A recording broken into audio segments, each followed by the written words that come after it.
Oh lord, the Nazis are invading again.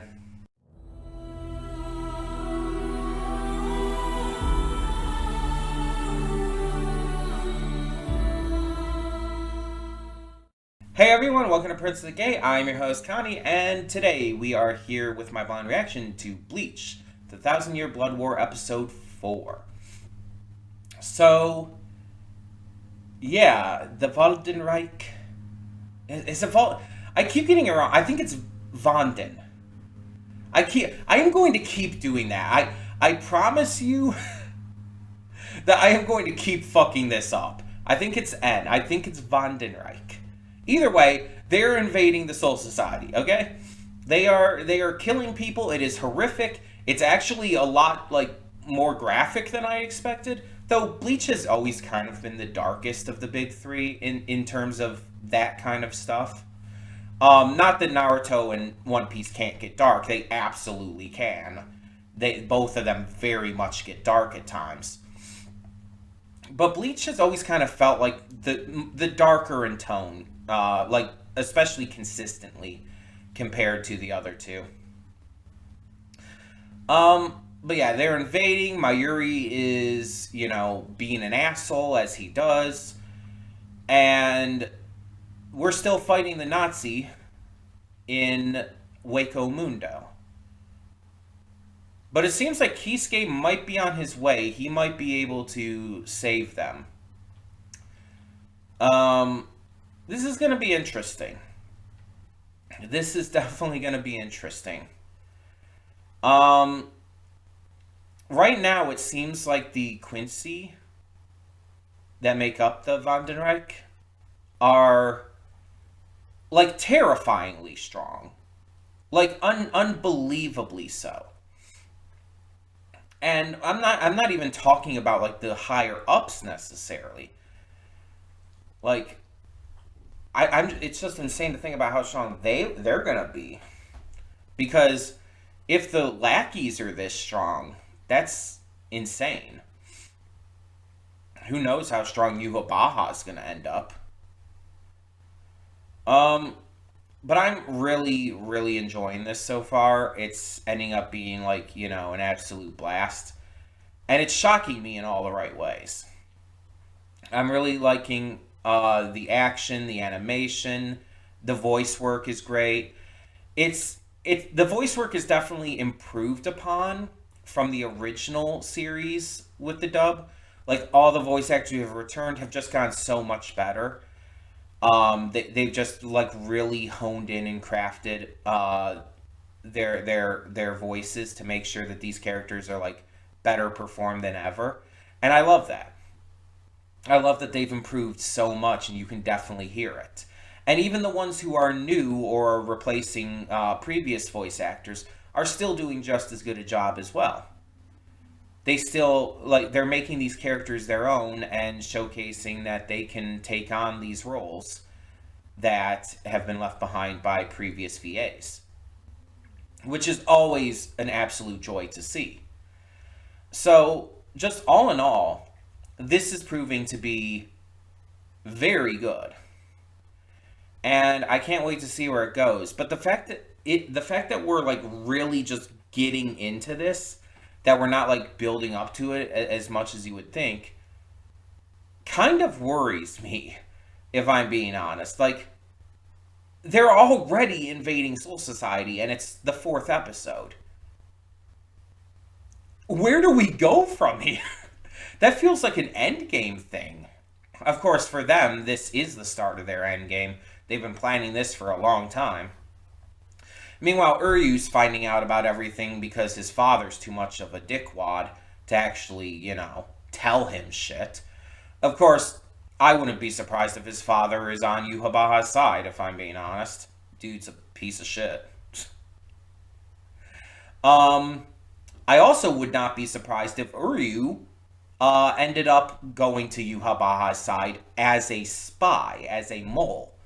I could see him doing that. Because Uryu, as much of a dick as he can sometimes be, is not a bad person. And he would absolutely not align himself with the Vandenreich. unless it was specifically to gather intel, specifically to, act as a mole within their rankings. And I could see him doing that. I hope he does. I really hope he does. Because he's separated from the rest of our main cast right now. And I feel like that could be a good way to kind of bring him back into interaction with them by having him suddenly appear as a member of the bad guys and like not tell them that he's doing this. It's like the more I think about this, the more I like kind of not really, it's not even really theory crafting because it's just like a wish. It's just telling you what I would wish to happen. The more I think about this, the more like I really, really want it to happen because it just sounds like such a great idea.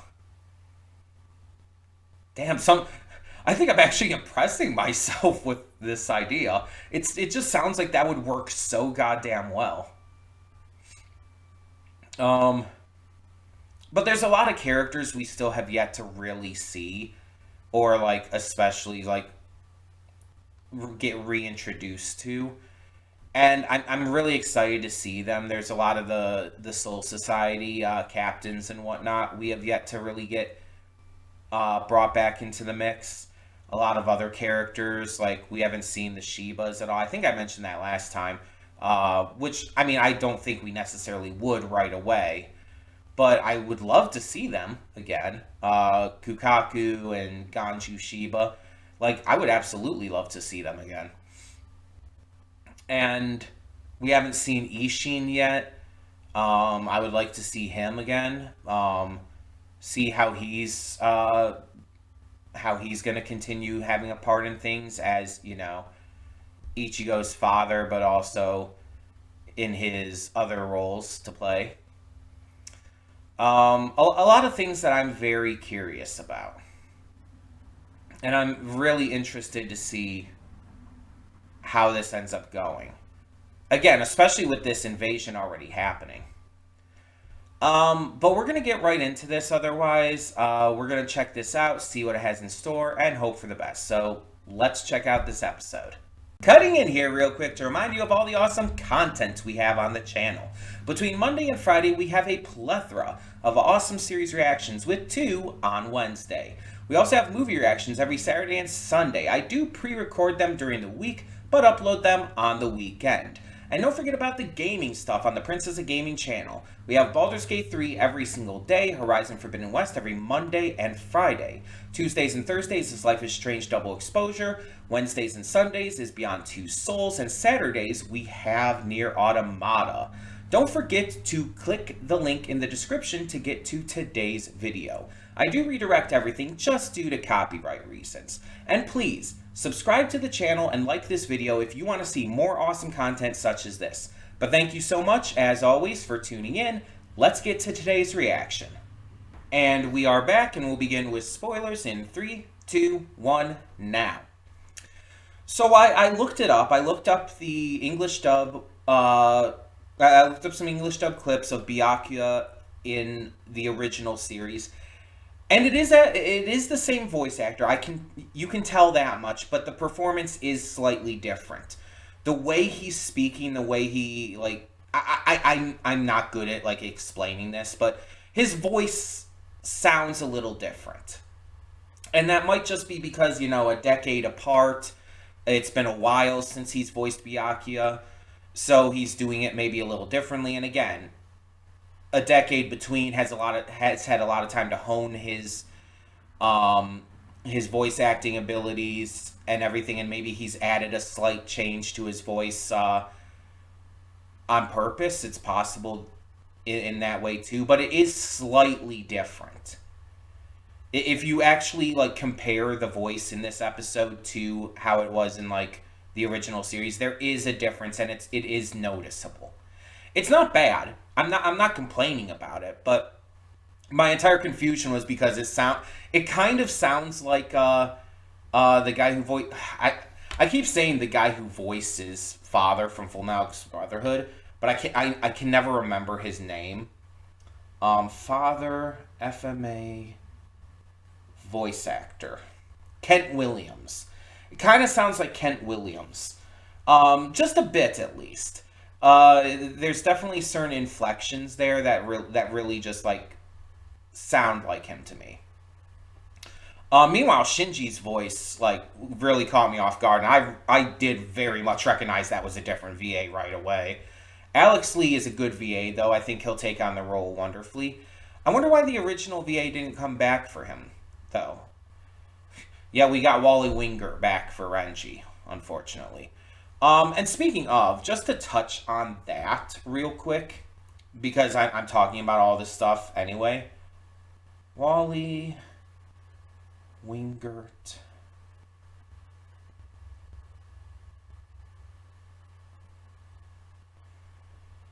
I want to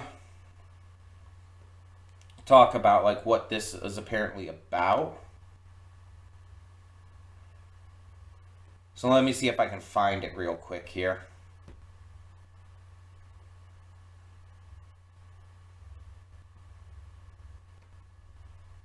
Hmm.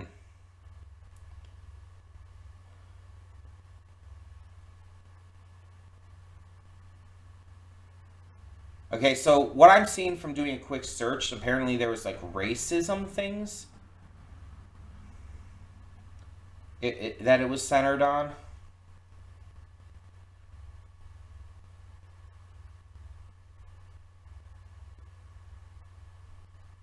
Here we go. I found something on Twitter about it.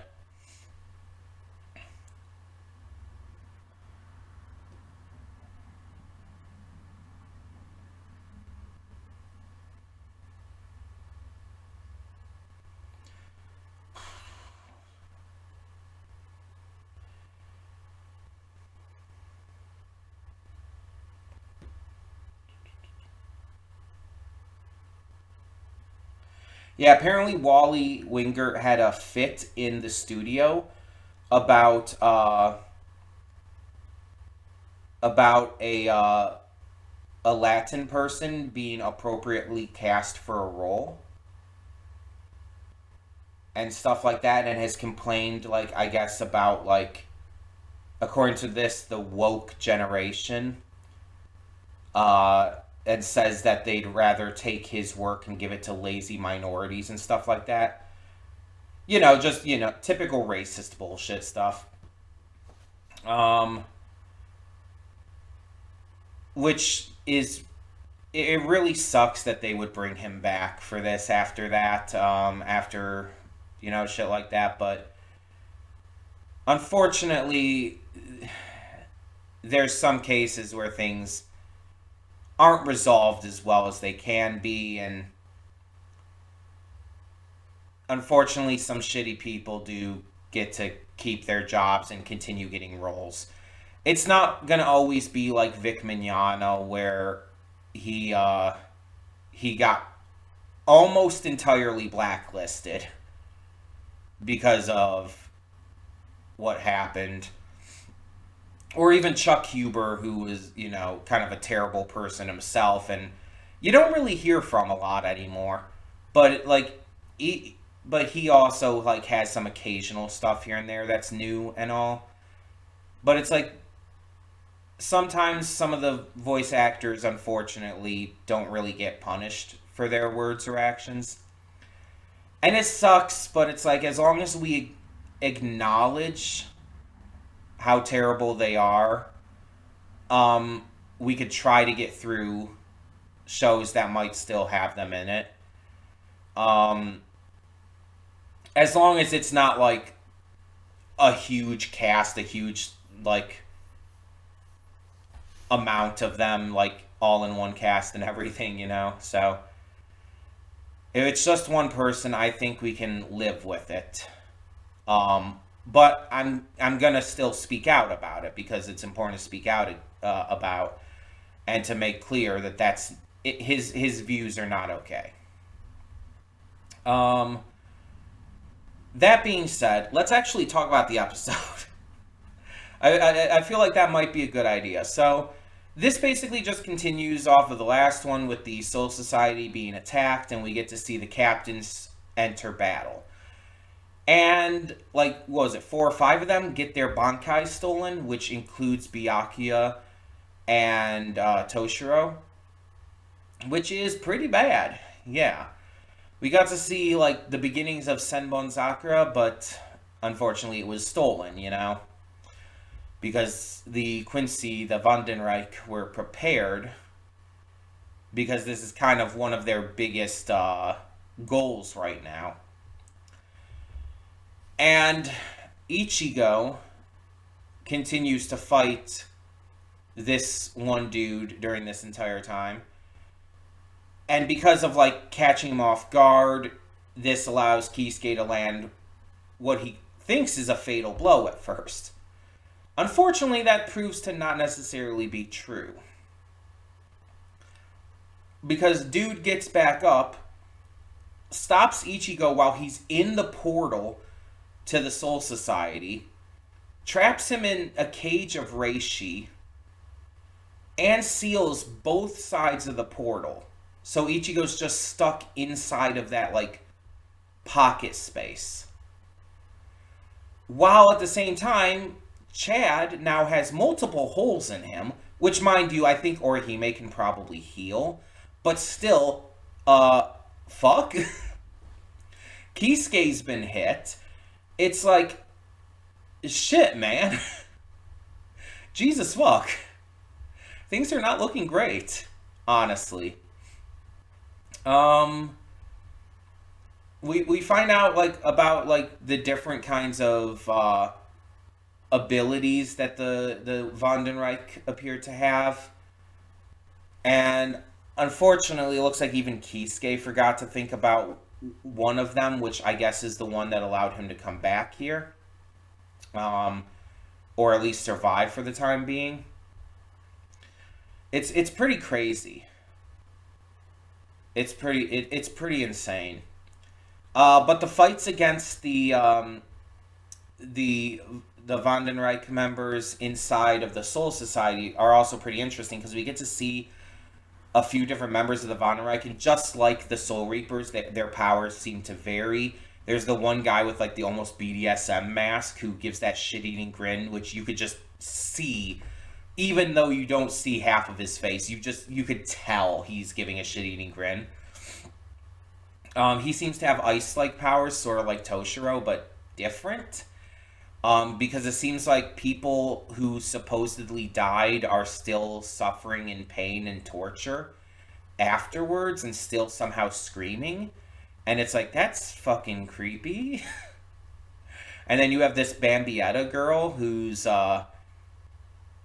almost cute, but at the same time seems like very sadistic from the little bit we've seen of her in this episode.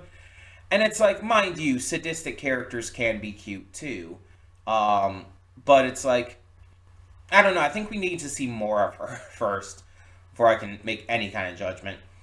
You see the one blonde guy as well, who I think is kind of like the leader, or at least one of the leaders of the Vandenreich. Obviously not the main leader, because that's Yuhabaha, but you know what I mean. Shit's just going down right now. And Mayuri is panicking because he's like, these fucking idiots. It's like, let me finish my research first. And it's like, you know what? I actually think I kind of agree with him for once.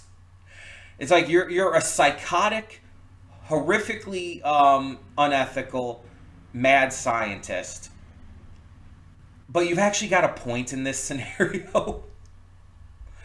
Shunsui had his eye cut out. It's like, Jesus fuck there. Okay. Is he going to get a sick eye patch now? He better get a sick eye patch now. But yeah, shit's going down. They're making it very clear that the Vandenreich is extremely powerful, extremely dangerous, and yeah, is going to just be an active problem. We get to see a shit ton of corpses in this episode. Like, just of random people, of course. Just random Soul Reapers and everything. But you see a lot of corpses. And it's like, Jesus. All right. One Piece would never. Well, One Piece does have death in it, despite what some people like to joke about and say. But not usually to that degree.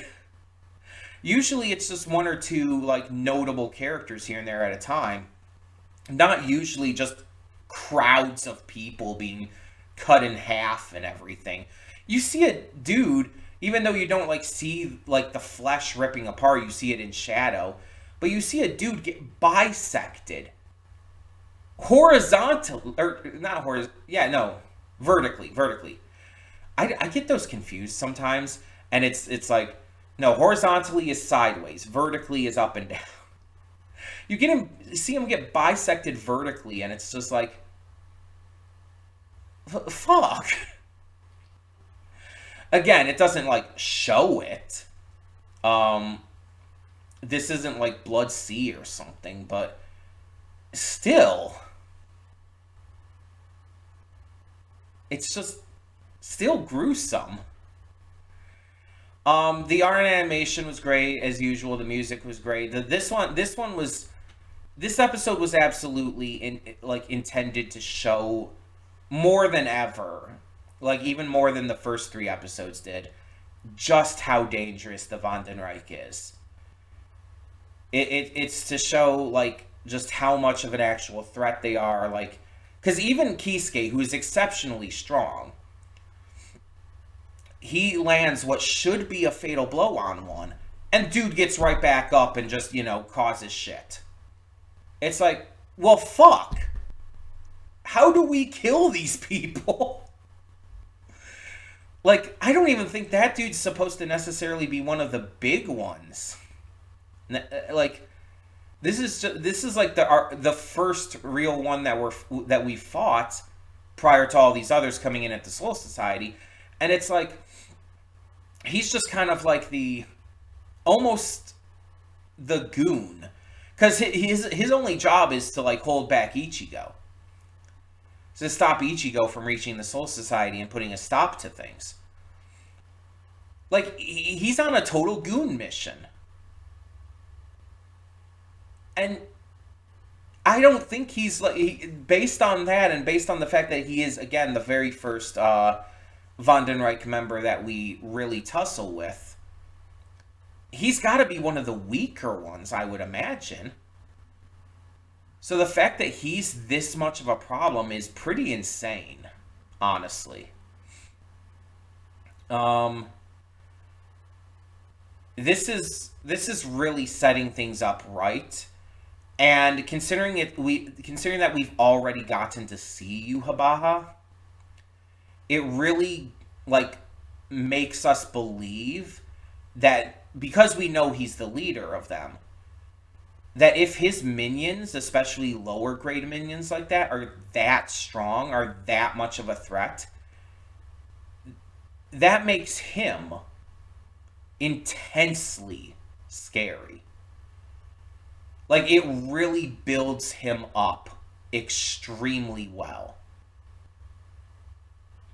Because he's the strongest of them. That's obvious. That's how these kinds of series work. But I'm like really, really freaked out by that. Because like I feel like he could wipe out pretty much any of the captains practically with the snap of a finger. Like if he were really trying, I think Yuhabaha, if his subordinates are this strong, he could probably wipe out pretty much any captain with ease. And apparently, it said, I think last episode, that head Captain Yamamoto, fought him like in the past, I think. And if that's true, and like he didn't finish him off back then, he's a lot stronger now than he was at that time. You absolutely understand that. So maybe Head Captain Yamamoto would be able to still, like, at least survive a bit of time. But if they end up going head to head again and having a rematch, I'm honestly at this point betting on Yuhabaha killing him. Which would be insane if they kill head Captain Yamamoto, but I'm genuinely thinking that could happen, because with them setting up that these two have fought before, it's very likely that they're going to fight again. And if they do, I can't see Yuhabaha losing to him. They might be able to have Yamamoto survive, but I don't know. I don't see it, personally. I mean, I hope I'm wrong, but we'll see if that ever happens. Obviously, do not spoil me to anything. As always, I wish to remain spoiler-free. I know a few things. I know a few things that, because of how it had been 10 years between the previous anime and this one, it's just, I've heard things because of the manga, and because fans talk. I never necessarily thought we would get a sequel anime for the rest of the series, so it's not something I really avoided either. So there's a couple things here and there that I have heard that I do know, and I'm keeping those, like, quiet, and I'll let you know when they happen, like, oh, this is something that I knew about. But I don't know everything, and honestly, I know probably very little. So I want to remain as spoiler-free as possible. Do not spoil me on anything. For the time being, though, do tell me in the comments below what you thought of this episode. Let me know your thoughts on the little bit of action we get with the captains, on the Vandenrijk's seemingly impossible to beat minions, and just every little ability they have. Like, tell me your thoughts on their different abilities that I will never remember the names of. Listen, I can speak a little bit of German, but I'm not great with it, and I'm not great at memorizing a lot of it, so I'm not going to remember all of those different names. I think one was called Brute or Blut. It's Blut or Brute, one of the two. It was the most simple one. But yeah, let me know your thoughts either way. And thank you so much, as always, for tuning in. For now, I'm Connie, and I'm signing off. See y'all next time.